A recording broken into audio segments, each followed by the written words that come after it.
95% of people who struggle with chronic fatigue and social anxiety have no idea their nervous system is actually trapped in a developmental time loop.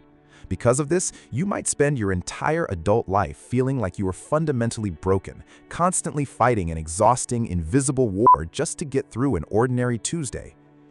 Most people assume this constant internal buzzing, the chronic exhaustion, or the random mood drops are just standard anxiety, or maybe that they're just naturally dramatic, lazy, or oversensitive. That is not entirely correct. The real answer is much more structural and biological. Your body is carrying the physical, silent residue of prolonged survival mode, a condition known as complex PTSD. Let's pull back the curtain on the things you do every single day that aren't actually you. They are your nervous system remembering what your mind tried to forget. Here are the 12 hidden signs of CPTSD most people mistake for simple personality quirks. Sign 1. The post-joy crash. Have you ever had a genuinely amazing day? You hung out with friends, got a glowing review at work, or had a beautiful, peaceful afternoon. But the absolute second you get home and the front door clicks shut, this heavy, suffocating wave of dread hits you. Your chest tightens, your brain immediately starts scanning for what went wrong, or you feel this intense guilt, convinced that some horrible disaster is about to happen to balance the scales. People call this being a pessimist, having low self-esteem, or just waiting for the other shoe to drop. But let's name the real pain here. Your nervous system literally does not know how to process peace. To your childhood brain, a quiet, happy moment was usually just the calm before the storm. It was the silence before an adult started yelling, or the brief pause before the next crisis. Your body learned that letting your guard down is highly dangerous. Think of it like a smoke detector that goes off every time you light a scented candle. The detector isn't trying to ruin your evening, it's terrified of a fire that ended years ago. If you experience this, don't fight the sadness. Take a slow, quiet breath. Put your hand on your collarbone, feel the physical contact, and whisper, "It is safe for things to be good right now." Sign 2. The social hangover, the exhaustion of hypervigilance. You go out to dinner with people you actually like. You laugh, you talk, and you have a good time. But the next day, you wake up feeling like you were hit by a semi-truck. Your muscles ache, your brain is foggy, and you feel an intense, almost physical urge to isolate yourself from the world for a week. We laughingly call this introversion or social battery depletion. But this isn't just introversion. It's a physiological hangover from intense hypervigilance. When you have CPTSD, socializing isn't just chatting, it is an active surveillance mission. Without even realizing it, your brain is scanning every micro-expression, every change in tone, and every slight shift in posture of everyone in the room. You are constantly calculating, are they bored? Are they angry? Did I say something wrong? Do they hate me? Imagine driving a car with your foot slamming both the gas and the emergency brake at the same exact time. That is what your nervous system does during a simple dinner. It's not the socializing that exhausted you. It's the massive amount of energy your body spent keeping you safe from perceived rejection. Next time you feel this crash, don't judge yourself for wanting to hide. Your body just ran a mental marathon. Let it rest without calling it a failure. Sign 3. Limerence, the addictive fantasy life. Let's talk about something incredibly common that almost nobody talks about in public: limerence. This is the habit of developing intense, obsessive infatuations with people, often people you barely know or who are completely emotionally unavailable. You spend hours creating detailed, cinematic mental scenarios about them. You analyze their every text like a code breaker, and your entire mood for the week depends on whether they gave you a crumb of attention. You probably tell yourself you're just a hopeless romantic or that you fall in love too easily. In reality, this is a brilliant coping mechanism for a brain that was emotionally starved in childhood. Limerence is an emotional shock absorber. When your real life feels unsafe, empty, or chronically lonely, your brain constructs a high-dose emotional fantasy to keep you afloat. It's like a psychological IV drip of dopamine. It keeps you safe from true vulnerable intimacy, which your brain associates with pain and rejection, while giving you the illusion of connection. You aren't obsessed with the actual person. You are addicted to the safety of the fantasy you built around them. The next time you catch yourself spiraling into a fantasy loop, gently bring your focus back to the physical room you are in. Press your feet firmly into the floor and remind yourself that your real, present self deserves care, not just the fantasy version of you. Sign 4. Chore nausea and the terror of making noise. This is a highly specific symptom that is blowing up online because so many people thought they were the only ones who did it. You need to do a simple chore like washing the dishes, taking out the trash, or cleaning your room. But the moment you start, you feel this literal physical turning in your stomach. Your muscles brace. You find yourself washing the cups as quietly as humanly possible, trying desperately not to let the plates clink together. If you drop a spoon and it makes a loud noise, your heart leaps into your throat. People call this laziness, procrastination, or executive dysfunction, but it is actually a somatic trauma response. If you grew up in a house where making noise was dangerous, where a loud sound would draw the attention of an angry, unpredictable parent, your body learned that silence equals survival. Making noise meant you were visible, and being visible meant you were a target. Now, even though you live alone or with a loving partner, your body still acts like a clinking plate is a flare gun signaling your location to an enemy. It is a silent scream of the body. If this happens to you, try playing music or a comforting podcast on a speaker while you clean. Let the background noise cushion your nervous system, teaching your body that it is safe to occupy space and make noise. Sign 5. Ashamed of simply existing. The crime of taking up space. Do you walk through the world feeling like you are constantly apologizing just for being here? When you walk into a store, you feel like everyone is judging you. When you buy something, you feel like you are bothering the cashier. You apologize when someone bumps into you. You feel a deep, burning sensation of shame when you have to state your preferences, ask for a glass of water, or simply walk across a crowded room. You might assume you're just naturally shy or have low confidence, but this is the painful footprint of chronic childhood invalidation. When your emotional needs, your voice, and your presence were repeatedly treated as an annoying burden by your early caregivers, your brain internalized a terrible rule. To survive, I must be invisible. My existence is an inconvenience. Shame became your protective shield. If you shame yourself first, you won't risk drawing attention and being shamed by others. You are treating your very presence as a crime you didn't commit. The next time you feel that urge to shrink, physically roll your shoulders back, take a deep, full breath that expands your ribs, and remind your body, I am allowed to take up physical space. Sign 6. The functional freeze, the productive ghost. On paper, you're doing great. You pay your bills on time, your room is clean, you answer emails instantly, and you never miss a deadline. Everyone thinks you are incredibly disciplined and high-achieving.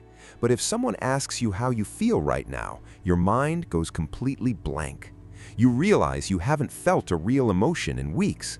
You are operating from behind a thick pane of glass, numb, heavy, and deeply detached from your own life. Society praises this as having a strong work ethic or being highly organized. In reality, you are in a state of functional freeze. This is the ultimate desperate trick of a highly exhausted nervous system. When your body realizes it cannot fight the chronic stress and it cannot run away from it, it shuts down your emotional center to protect you from pain, while leaving your cognitive autopilot running so you can keep surviving under capitalism. You are a highly functional ghost. Think of a smartphone running on 2% battery. The screen goes dim, the non-essential background apps close, and it only runs the bare minimum software so it doesn't shut down completely. If you are in functional freeze today, your job is not to do more. Your only job is to gently invite yourself back. touch something cold, smell a strong spice, notice the physical weight of your feet on the ground. Sign 7. Extreme hyperindependence, vulnerability as a threat. Would you rather physically collapse from exhaustion than ask someone to help you carry a heavy box? Do you feel a wave of physical disgust or panic when someone offers to pay for your meal, do you a favor, or take care of you when you're sick? You pride yourself on needing absolutely nobody. You are self-made, self-reliant, and fiercely independent. You call this strength and resilience, but this extreme hyper-independence is actually a trauma response born from betrayal.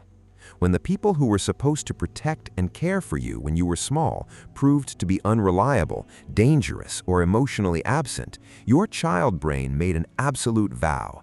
No one will ever have the power to let me down again. If I need someone, I am unsafe. To your nervous system, accepting help doesn't feel like support. It feels like control, vulnerability, and an invitation for future disappointment. But true strength isn't carrying the heavy boxes until your spine cracks. True safety is realizing you are no longer trapped in that unsafe past. Try a tiny micro-action. The next time someone offers a small favor, say, "Thank you, I'd appreciate that," and let your body feel the uncomfortable, healing warmth of being supported. Sign 8. Somatic bracing, waking up already tense. Do you wake up in the morning feeling like you just spent the night fighting a physical battle? Your jaw is incredibly sore from clenching your teeth. Your shoulders are permanently shrugged up towards your ears like physical armor, and your stomach is constantly clenched into a tight, hard knot, even when you're just sitting on the couch watching a movie. You literally have to remind yourself to relax your muscles 50 times a day. You probably assume you just carry stress in your body or need a better mattress, but this is somatic bracing. Your body is physically armor-plating itself against an attack. Because your childhood environment was chronically unpredictable, your nervous system never developed the ability to fully down-regulate into deep restorative sleep. Even when you are asleep, a part of your brain remains awake, standing sentry at the gates, waiting for the threat. Your muscles are physically holding the memory of tension, ready to spring into fight or flight at any millisecond. Your body is still keeping the score of a war that ended years ago. Before you go to sleep tonight, try a progressive muscle relaxation. Tense your toes as hard as you can for 5 seconds, then let them go. Work your way up to your jaw. Explicitly show your body the physical difference between holding on and letting go. Sign 9. Can't word good. The stress mind blank. You are an incredibly smart, articulate person. You write beautiful emails, and you have complex, deep thoughts. But the absolute second a minor conflict arises, or someone asks you a direct question under slight pressure, your brain completely empties, your throat tightens, you stammer, you get tongue-tied, or you find yourself saying, "I don't know" to everything, even though you do know. Hours later, when you are safe in your room, the perfect responses flood your mind. You tell yourself you are just bad under pressure or slow in arguments. In reality, this is a physical brain shutdown called structural dissociation. When your amygdala senses even a hint of conflict, it interprets it as a life or death survival threat. To save energy for running or fighting, your brain physically diverts blood flow away from the prefrontal cortex, the area responsible for language, logic, and speech, and dumps it into your survival centers. Your brain literally locked you out of your own linguistic center to keep you safe from a perceived predator. The next time your mind goes blank in a conversation, don't force the words. Take a slow, physical step back. Breathe. Say, "I need a minute to think about that," and let your blood flow return to where it belongs. Sign 10. Maladaptive daydreaming, the escape hatch. Do you find yourself pacing around your room, listening to music on loop, lost for hours in incredibly complex, emotionally intense storylines in your head? In these daydreams, you might be a hero, a tragic survivor, or someone who is deeply understood, loved, and comforted by others. You've done this since you were a little kid, and it feels like an addiction you can't break. You might assume you just have a hyperactive imagination, or are a creative daydreamer. But this is maladaptive daydreaming, the mind's ultimate escape hatch. When a child is trapped in a cold, neglectful, or abusive world, they cannot physically run away, so the mind does something miraculous. It builds a portal. It creates a rich internal universe where the child is safe, powerful, and loved. It is a beautiful survival tool that saved your sanity when you were helpless, but now it acts as a barrier, pulling you out of the present moment because the real world still feels slightly too scary or empty to inhabit fully. You don't need to punish yourself for daydreaming. Your mind was just trying to give you the love you deserved. Gently try to bring those fantasy needs into reality. If you daydream about being comforted, try to offer that exact comfort to your current self through journaling or speaking to a trusted friend. Sign 11. Splitting social spheres. Safe versus unsafe. Do you have an incredibly hard time maintaining middle ground relationships? To you, people are either 100% safe, perfect, and trustworthy, or they are completely dangerous, unsafe, and ready to ruin your life. If a safe person makes a minor mistake, like forgetting to text you back, your brain instantly flips a switch. They are suddenly cast into the unsafe category, and you find yourself wanting to cut them off forever to protect yourself. You call this having high standards or knowing when to cut toxic people out, but this is the trauma response of hyper-splitting. In an abusive childhood, there was no room for gray areas. An adult who was nice one minute could be violent the next. To survive, your brain had to categorize people instantly and rigidly. It was safer to assume someone was 100% dangerous the second they showed a red flag than to risk trusting them. But as an adult, this keeps you profoundly lonely. It prevents you from seeing that people can be messy, imperfect, and still safe to love. When you feel the urge to cut someone off over a small mistake, pause. Write down the issue. Ask yourself, is this a boundary violation, or is this just a human being being human? Allow people to exist in the gray. Sign 12. Reenacting the chaos, the unseen magnet. Perhaps the most heartbreaking sign of all is finding yourself repeatedly drawn into the exact same chaotic, painful dynamics you swore you would leave behind. You find yourself dating partners who are emotionally unavailable, cold, or unpredictable. You end up in toxic work environments where you have to work yourself to the bone just to get a scrap of approval. You feel this intense magnetic pull toward people who make you feel anxious, while stable, peaceful people feel incredibly boring to you. You tell yourself you just have terrible luck or are attracted to the wrong people. But this is trauma reenactment. The human brain is wired to seek what is familiar because familiar feels safe, even if the familiar is literal hell. Your childhood brain learned that love feels like anxiety, neglect, and constant striving. So when you meet a stable, calm person, your nervous system doesn't register safety. It registers a complete lack of familiarity, which it interprets as boring or suspicious. You are unconsciously trying to solve the unresolved equation of your childhood by placing yourself in the same burning house, hoping that this time you can put out the fire. You do not have to keep repeating the past to heal it. The next time peace feels boring, try to sit with that boredom. It isn't boredom. It is the quiet, unfamiliar sound of your nervous system finally being allowed to rest. Reclaiming your skin. If you saw yourself in these signs, I want you to hear this very clearly. You are not dramatic. You are not lazy. You are not a collection of broken personality quirks. You are a survivor whose body did a magnificent, heroic job of keeping you alive when you were in a place that did not deserve your beautiful soul. Your nervous system is not broken. It is just tired.